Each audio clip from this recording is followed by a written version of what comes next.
Hello and welcome back to Supposedly Fun. My name is Greg and it's here. The Women's Prize shortlist for 2021 was announced earlier today. The day I'm filming this, I'll be posting it the day after, but time is meaningless when you're posting things on social media because people see things at all times. Anyway, I'm here to talk about it, which is all that really matters. I am really excited about some of the books that made the shortlist, a little bit surprised by some of the things that did not make the shortlist. This year in particular is interesting to me because the chair of the jury is Bernardine Evaristo, who famously co-won the Booker Prize along with Margaret Atwood's The Testaments for Girl, Woman, Other. I have read Girl, Woman, Other and I really enjoyed it. I have another book of hers on my shelf, Mr. Loverman, and I'm really looking forward to reading that. I love following her on social media. I think she is a really great, inspiring public figure, and I can't wait to see what book she and the rest of the jury members choose. So let's quickly talk about the books that made the shortlist, and then we'll talk about the ones that didn't and why I think some of them are a bit of a surprise. Running through the shortlist really quickly first, there's Transcendent Kingdom by Gyasi, The Vanishing Half by Brit, Bennett, Piranesi by Susanna, Clarke, How the One-Armed Sister Sweeps Her House by Cherie Jones, Unsettled Ground by Clare Fuller, and No One Is Talking About This by Patricia, Lockwood. I think the best way to do this, or the easiest way, is to just talk about the finalists first and then talk about the ones that didn't make the list. So let's talk about Transcendent Kingdom by Gyasi first. The jury did a quick blurb for each book, just one sentence, and I will read that for each of them. The one for Transcendent Kingdom is, quote, "the most emotional I've felt after reading a book in a long time." And I agree with that because this is a really wonderful book. It was one of my favorite books of 2020. I'm a huge fan of Gyasi in general. I really loved her book Homegoing, which was her debut. That book takes a look at the lasting implications of the slave trade by having two sisters who are separated. One stays in Africa and the other is taken to the United States and sold into slavery. And each chapter alternates back and forth between them and their ancestors and moves forward a generation as well. It's a really interesting way of telling a story. And this book is in the same vein. It's a very deceptively simple structure, but it manages to do a lot. It follows a woman named Gifty, who is the daughter of immigrants from Ghana. Her mother has struggled with depression, sort of a paralyzing depression, in the past and is now going through it again. She lost her brother to opioid abuse when she was a teenager. Her father went back to Africa. She is now working as a neuroscience PhD student at Stanford. And this book does so much because it talks about depression, it talks about grief, it talks about family and immigration and science versus faith. And all of them in a very interesting way. The way I described this at the time was that this book seems to weave together a tapestry of different things. And I really just loved it a lot. One of the most interesting things is the way Gifty finds herself sort of caught between two different extremes of things. She is grieving the loss of her brother, but she is not as paralyzed by grief as her mother is. And yet she is also very guarded and protects herself from the world in a lot of ways. As a scientist, she struggles with her faith. Her mother is deeply Christian. She was raised within a church, but she also had to deal with the prejudices and judgment of people within their church community. And now as a scientist, she is stuck because science, for the most part, rejects the notion of faith. And faith, to a large degree, rejects the notion of science. So again, she's kind of caught in between two worlds. I really love this book. Again, it was one of my favorite books of 2020. I will link the video where I talk about those books in the description box down below, because we're going to get into two other books that were favorites from 2020, one of which made the shortlist and one of which did not. So if you want to check that out, I'll put it in the description box down below. And I'm really excited that Gyasi seems to be getting her due as a writer with the publication of Transcendent Kingdom. I think it's a long time coming because Homegoing was fantastic, and I am very hopeful that she might win the Women's Prize. We'll see. The next one is The Vanishing Half by Brit, Bennett. The quote that the jury gave us about this one is, "It really gets to the heart of the pernicious consequences of racism." And I think that is very true. I had said in my Friday Reads video where I did a mini shortlist prediction for the Women's Prize that I thought either this book or Luster would make it. I thought Bernardine Evaristo might be a little more partial to Luster, but I am not surprised that this was the one that they went with. It is a fantastic book. It was also one of the New York Times best books of 2020.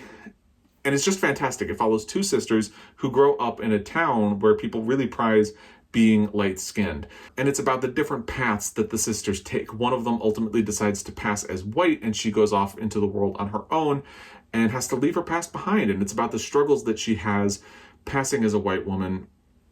And the other sister ends up having a relationship with a darker-skinned man and having a darker-skinned daughter, ends up back in the town where they grew up. And it's about the struggles within their own community of acceptance. And it's such an interesting book. It really does a lot that deals with the notion of invention or reinvention and your own identity and how you can claim it and define it for yourself and ways in which it is defined for you. There is also a transgender character in this book that really deepens that aspect of the book. I found it fascinating. I would not at all be surprised if this one wins either. And it'll be very interesting to see how that shakes out in July when the winner is announced. The next book on the shortlist is How the One-Armed Sister Sweeps Her House by Cherie Jones. The quote for this one is a tale of violence, loss, and love in Barbados. This was one of my most anticipated books of 2021. I will link the video where I talked about those in the description box down below as well if you would like to check that out. Naturally, the fact that it was one of my most anticipated books of 2021 means that I am very excited that it made the shortlist. I wasn't quite sure that it would. I didn't mention it in my something of a shortlist prediction that I did. I'm really glad that it's getting some recognition as well. I am currently on the hold list for this at my local library. I should be getting it sometime in May, and maybe I can squeeze it in before we get to June, because in June I do LGBTQ reads, and hopefully I'll have this either before then or after then, because I gotta balance June. I'm particularly excited that this book is getting recognition because everybody loves it when it feels like you picked a winner, and I'm no different. So the fact that it was on my most anticipated books of 2021 list makes me feel just a little bit smug. Just a little bit. Maybe a lot. I don't know. You decide. Anyway, it follows a thwarted burglary attempt in Barbados and the terrible consequences that brings about. And that is How the One-Armed Sister Sweeps Her House by Cherie Jones. Now we get to No One Is Talking About This by Patricia Lockwood. The quote for this one is, very moving and profoundly insightful into human nature. Patricia Lockwood is an author I was entirely unfamiliar with until this year. The New York Times Book Review podcast did a discussion of this book in an episode, and I came away from it very intrigued and wanting to know more about Patricia Lockwood. She has a very witty and unique sense of writing, and I would love to read one of her books.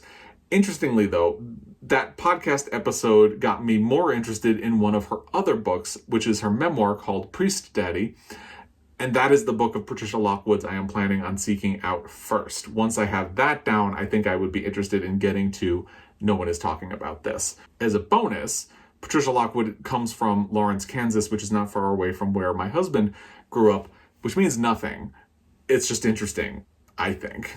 This book is described as a genre-defying novel about a woman who loses her grip on reality when she becomes internet famous. I believe she makes a joke online on a social media platform called The Portal, I believe. And I can't remember what the joke is, but it just takes off and she becomes internet famous. And over the course of the book begins to get lost in the world of social media, so she can no longer tell what is real and what is not, and can't really decipher what is the real world and what is on social media. It sounds very interesting to me, and I am not altogether surprised that it made the long list. And Patricia Lockwood is definitely an author that I am looking forward to getting to know a little bit better. The next book on the shortlist is Unsettled Ground by Clare Fuller. The quote for this one is, heartbreaking and real, it deals with issues that are often overlooked. This is one that I was unsure about when the long list was announced. I wanted to wait and see what other reviews and things came out before making a decision myself. I have seen a couple of people have picked this up and enjoyed it, but I'm not entirely convinced that I want to grab it and pick it up yet. I'm going to wait and see what happens over the next few months until July when the winner is announced. It follows twins who have grown up in rural isolation and poverty. Their mother dies suddenly, which leaves the twins in a fight for survival in a world that is dangerous and unfamiliar to them. And as they are struggling to survive, their mother's secrets begin to unfold. And that does sound interesting. So I can see that this is something I would potentially decide to read at some point. We'll just see how the next few weeks or months until the winner is announced go. Maybe this is something that I will end up picking up. And the final book on the shortlist is Piranesi by Susanna Clarke. The quote for this one is, "It spirits you away into a fascinating universe that stays with you long after you've put the book down." I've heard some mixed things about this book. A lot of people have really liked it, but there are some people who have been left a little bit cold ever since it became more popular after the announcement of the long list for the Women's Prize. It feels like since that announcement, more and more people have been picking this book up. Some of them have not been super enthused. You may know Susanna Clarke because she was the author of Jonathan Strange and Mr. Norrell. That is how I know her. And then I went on and read The Ladies of Grace Adieu, which is a short story collection set in the world of Jonathan Strange and Mr. Norrell. I really appreciated Jonathan Strange and Mr. Norrell, which is a little bit surprising to me because I tend to struggle with fantasy books. And because that is about wizards and really, really, really long, it seems like the definition of things that I struggle with. And I do think it was a little bit too long. However, I was totally fascinated by it. I think Susanna Clarke is a really great writer. And the fact that the book has footnotes and did such a great job with world building really got me interested in it. And I think The Ladies of Grace Adieu is a little bit tighter, a little bit more focused, which is interesting because it's short stories, which by definition can seem a little bit unfocused, but I really appreciated that as well. So I'm looking forward to reading Piranesi. I have not gotten around to reading it yet. This follows a man who lives in a labyrinth, a very, very large labyrinth that contains an ocean within its walls. He is alone except for one other person who he meets on a weekly basis, and as the book progresses, he starts to realize there's someone else in there and things unravel from there. This is significantly shorter than Jonathan Strange and Mr. Norrell, so maybe it skirts some of the issue I had with the length of that book, and I'm really looking forward to getting to it at some point. Before we start talking about the books that did not make the list, I want to just do some random quick speculation about what might end up winning. I'm a little bit surprised how the One-Armed Sister Sweeps Her House made the shortlist. I think it could be a contender for the win, but I think we're probably looking at more of a win for either The Vanishing Half or Transcendent Kingdom or maybe Patricia Lockwood. I think those are probably the heavy hitters in this group, and of them, I think it's really probably going to come down to these two, and really either one could get it. And because I love both of these books, I would be happy with either one of them winning. I am going to say, though, that the book I would choose would be Transcendent Kingdom by Gyasi. I know there have been some people who are detractors of this book. I'm a huge fan. I just love it. I really, really love it. And if you have read it and loved it, I would also recommend that you check out my beloved The Secret Lives of Church Ladies by Disha Filiot, which is also a terrific book, although not one that was on the Women's Prize long list and therefore not on the short list either. I just love it, so I mention it anytime I can. Okay, let's talk about the books that did not make it. I think the biggest surprise to me is Detransition Baby by Torrey Peters did not make the shortlist. It felt like this was something Bernardine Evaristo would be interested in particular. I guess there's a universe where Bernardine Evaristo really loved it, but the rest of the jury did not. It is particularly a landmark title because it is by a transgender author, and the Women's Prize welcomed that in, which is really awesome and cool of the Women's Prize. I've heard some mixed things about this book, mostly positive. Because of the premise of it, I had been waiting for more feedback from other people before reading it, and most of the feedback I've gotten so far has been very positive. So this is likely to be a book that I will seek out at some point over the next few months before the end of the year.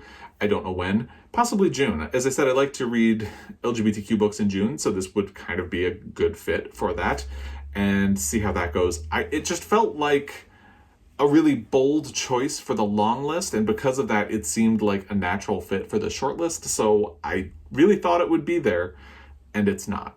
The next book that did not make the long list is Summer by Ali Smith, and that is also a big surprise because Ali Smith has been everywhere. She's been a huge writer for the last few years. This was the close of her seasonal quartet, and it just felt like it was bound to be in. When I did my something of a prediction list in my Friday Reads video from last week, I really thought both Detransition Baby and Summer by Ali Smith would be on the list, and they are not. I'm not a fan of Ali Smith myself, but I get that a lot of people are. I can see why they are, and I really thought it was bound to make the shortlist. The next one that did not make the shortlist that was a huge surprise for me is Burnt Sugar by Avni Doshi. This was the other book that was one of my favorites of 2020. Again, that video will be linked down below in the description box if you would like to check it out.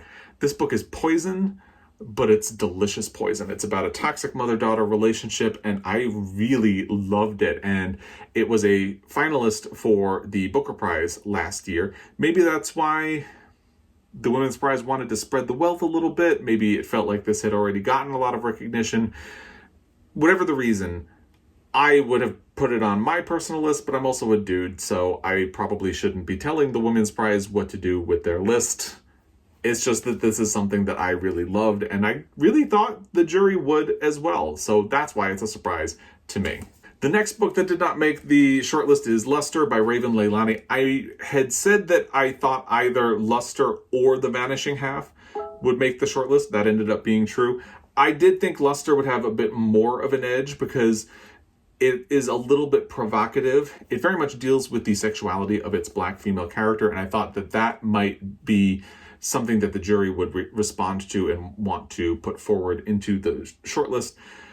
But I guess not. This book has been a lot more divisive than The Vanishing Half, so I guess I'm not that surprised that it didn't make the shortlist. I did enjoy it, but I had some big problems with the structure of the book as well. This was something that I read for the BookTube Prize. I'll link that video down below as well if you would like to see my full thoughts on Luster by Raven Leilani. And I'm just going to run through the other books because they are ones that I am less familiar with. Because of You by Dawn French. I did not know that she wrote books until they announced the long list. That was new to me.